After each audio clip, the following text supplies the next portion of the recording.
আসসালামু আলাইকুম, সবাই কেমন আছো? হঠাৎ করে কল আসলো যে আজকে নাইট শিফট। তো নিচে যাচ্ছি দেখতে যে কি খাবার আছে, কিছু খেয়ে যেতে হবে অ্যান্ড টিফিনও নিতে হবে। এই তো খাবারের জন্য দুধ আর কর্নফ্লেক্স, এটাই লাস্ট ছিল। কর্নফ্লেক্স শেষ, লাস্টে যা ছিল কাচিয়ে কুচিয়ে নিয়ে নিলাম খাওয়ার জন্য। অ্যান্ড দেন এখানে টিফিন রেডি করলাম। টিফিন হচ্ছে গতকালকে রান্না করা তরকারি আর ভাত আর কফি নিয়ে নিলাম। এই তো তাড়াতাড়ি রেডি হচ্ছে, কারণ হঠাৎ করে কল আসায় তাড়াতাড়ি করে দৌড় দিতে হয়, এটাই সমস্যা।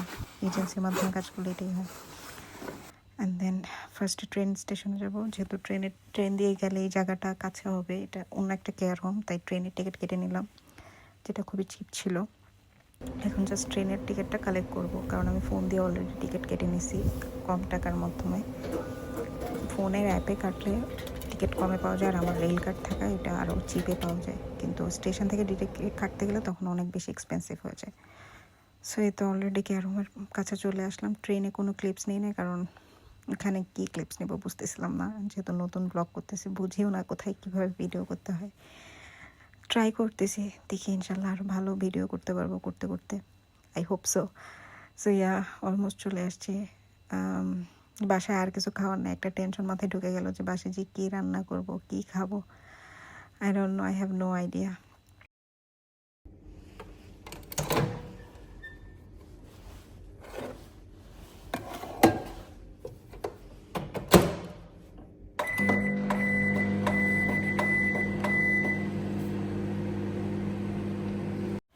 4 মাস ধরে কাজ করে, কিন্তু এই প্রথম কেউ এত আদর করলো।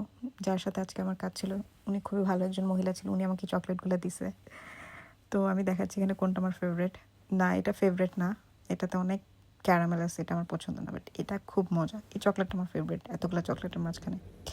অ্যান্ড রাতের 4টার দিকে আমার খুব পানি পিপাসা লাগছে, মানে খুব গলা শুকিয়ে যাচ্ছিলো, কারণ এখানে হিটার অলওয়েজ অনেক হাই থাকে, যেহেতু এখানে অনেক বয়স্ক মানুষরা থাকে।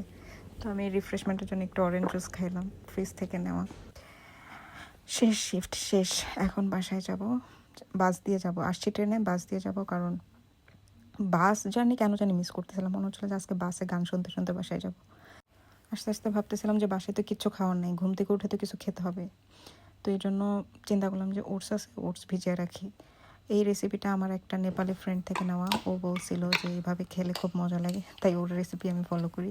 Oats, chia seed, peanut butter, হালকা একটু দারচিনির গুঁড়া অ্যান্ড হানি, এরপরে দুধ আর দই দিয়ে সারা রাত ভিজিয়ে রেখে সকালে উঠে খেলে ভালো লাগে। তো আমি সারাদিন ভিজা রাখবো, আমি রাতে খাবো। আমার রুলস হচ্ছে উল্টা, নিয়মটা উল্টা, কারণ আমি সারা রাত ডিউটি করতে, এখন আমি সারাদিন ঘুমাবো। অ্যান্ড গেস হোয়াট, আমি 14 ঘন্টা ঘুমাইছি। 14 ঘন্টা ঘুম থেকে ওঠার পরে এই ওভারনাইট ওটসটা খাইছি, অ্যান্ড দেন আমি আবার 3 ঘন্টা ঘুমাইছি। আসলে নাইট শিফট করলে এমনই হয়, জীবন থেকে 2-3টা দিন উধাও হয়ে যায়। আপনি টেরও পাবেন না যে কোনখান দিয়ে আপনার দিন পার হয়ে যেতেছে। নাইট শিফট করে আসার পরে শরীর এত টায়ার্ড থাকে, মনে হচ্ছে আপনি জনম জনম ঘুমান নাই, আপনার অনেক ঘুমাইতে হবে। সেটা সরি, আমি বলতে ভুলে গেছি যে লাস্ট আমি খেজুর অ্যাড করছিলাম।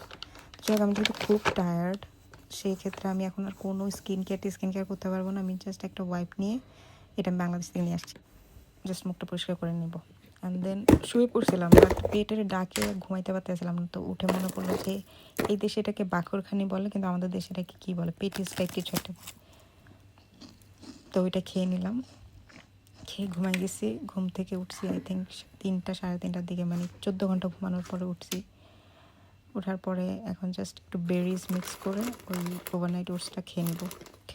যেহেতু ওটসটা অনেক ঠান্ডা ফ্রিজে ছিল, আমি একটু ওভেনও দিয়ে নিব পরে। তো এই ছিল আমার একটা দিন বলবো নাকি 2টা দিন বলবো নাকি 3টা দিন বলবো, আই ডোন্ট নো। মানে নাইট শিফট করলে জীবনের দিনগুলো জাস্ট এভাবে গায়েব হয়ে যায়। সো যাই হোক, এই ছিল আমার আজকের ব্লগ। আল্লাহ হাফেজ।